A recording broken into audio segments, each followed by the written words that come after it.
What's your favorite show or mga ginawa mo? Okay, mamimili ka lang. This or that to. Studio 7 or Sarap, di ba? Oh my gosh! I think I would have to say Studio 7. Yes, syempre. Doon natin siya nakitang nag-grow as a Yes, performer. As a performer, and Yes. that's the first time I sang on stage. So, may mga milestones din ako sa Studio And 7. host. And host, Ayan. yes. Studio 7 or First Yaya? First Yaya! Yes, syempre. Groundbreaking yon. First Yaya or First Lady? First Yaya! Yeah, iba ka sa ito pag-una, di ba? First Yaya or Regal Studio Presents? Nakadalawa ka dito. First Yaya! Yeah, First Yaya or Magpakailanman? Ang ganda rin ito. No!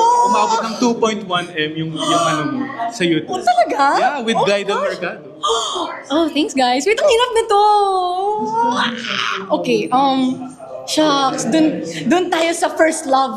First Yaya. Yes, First Yaya or When I Met You in Tokyo. First MMFF. Oh no! Oh no! Oh no! I watched that, napanood ko yun, Oh, thank you. Sa premiere. Ang hirap nito. First Yaya. Iba pa rin talaga, kahit ako. First Yaya or Hating Kapatid. I think this is it. Hating kapatid. Oh my God! Ayan na nga. Di ba? Ito naman, since I am a fan of SB19 and a lot of my followers, ayan, ikaw kasi yung host kasama si Ara San Agustin nung nag-perform sila sa Studio 7. And now, look at them now. What's your thoughts about Honestly, I love SB19. Actually, it should be a guilty pleasure because I really love it. I don't know, this song really stuck with me. Yung Bazinga. Oh. I love Bazinga. It's like, talaga yung, I don't know, it's my hype song, my forever hype song. Sam? Oh my God, no!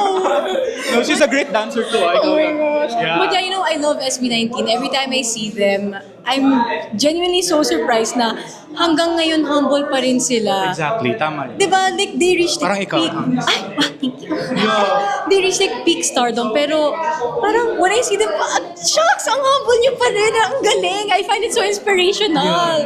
Dapat ganun tayo, guys. Humble kahit stars. Tama yan, di ba? Parang kahit total performer talaga, give na give always. Yes, pero hi, hello, ganon. Hi, I'm ganito. You don't need to introduce yourselves. We know you guys. My gosh. Diba? Oh. Ang cute ng reaction ni Cassie. Ay, sorry. Kasi Gen Z, so iba yung alter ego ko.